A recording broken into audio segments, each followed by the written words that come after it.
Hello, friends. I'm so happy to connect with you once again with this topic on how cursive writing can help prevent what we may think is dyslexia.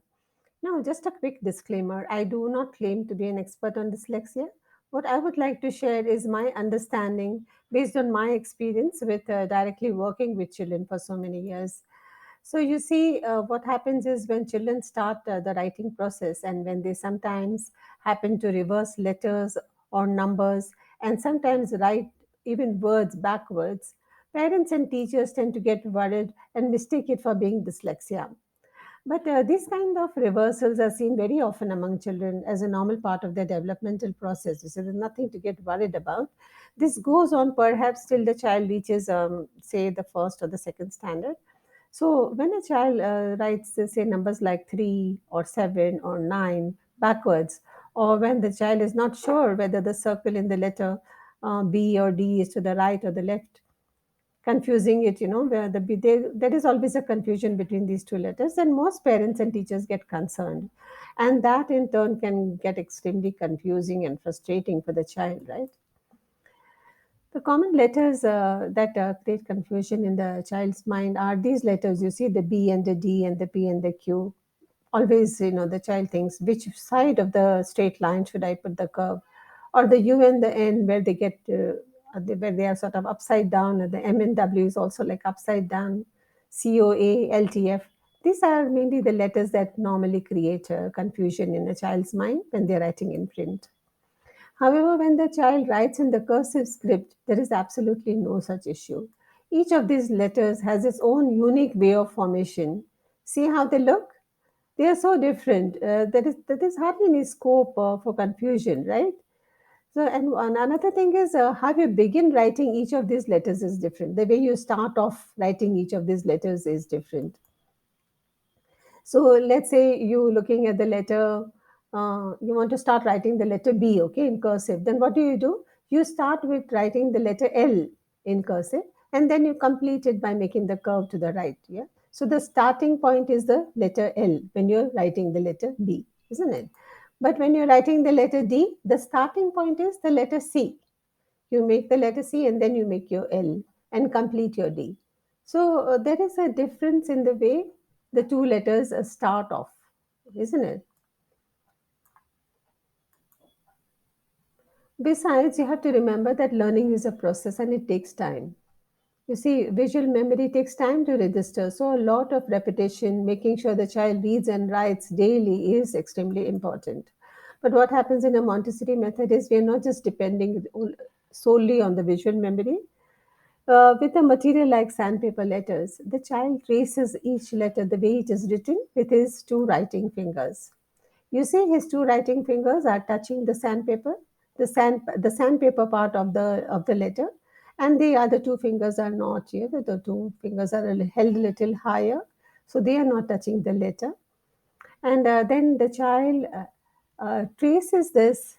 The act of tracing itself forms an impression in his muscular memory. You see, so when the child is tracing what is happening, he's actually seeing it, so his visual memory is triggered, his muscular memory is triggered when he's tracing it, and then at the end of the letter when he's completing the tracing, he sounds out the sound of that letter, like this would be mm. So he sounds it out and he can hear it himself, so he is again triggering the sense of hearing, he's activating his acoustic sense. So in all we have three senses getting activated. Yeah, the sandpaper letters registers the letter it represents by activating three senses at the same time. You see, the more the number of senses involved, the better is the retention for the child. Isn't it an amazing way of reinforcing the letters and the sounds of the alphabet in the child's mind? This sandpaper material is absolutely amazing. And what happens is after that, the child tries and recreates the letter using either a chalkboard or he traces them in a sandbox. So the cursive letters form the imprinted well and good in the child's mind.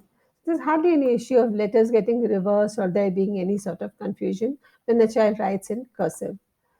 In fact, one concern that the parents usually had was, okay, if you're going to teach the children to write in cursive, then what about when they get to actually reading storybooks or reading the printed books? You see, when my children actually started reading their storybooks or their printed books, they hardly had any problem with the letters B and D. They would just quickly, trace a letter B or a D in the air and figure out which side is the curve. You see, they could quickly figure out whether it's a B or a D just by tracing it in the air. So reading storybooks was no issue for them at all. Another issue related to dyslexia is going from left to right. You see, the children are not sure whether they should be going from right to left or left to right. But with this tracing, with this material that we have in the Montessori class, these are called tracing tactile boards. Yeah, they're called tactile boards, where the child practices and understands that he has to go from left to right while reading or writing. So he practices this all the time, going from left to right, and he forms this habit of going from left to right, which he uses later on when he is reading and writing. And then we have what Dr. Montessori calls a sensitive period of language. You see, a child from birth till the age of 6 is in the sensitive period of language. What he learns in terms of language during this period is absolutely effortless and unconscious. He will never have this period again back in his life. And once his period is past, will he still learn a language? Will the child still be able to learn a language when he is older?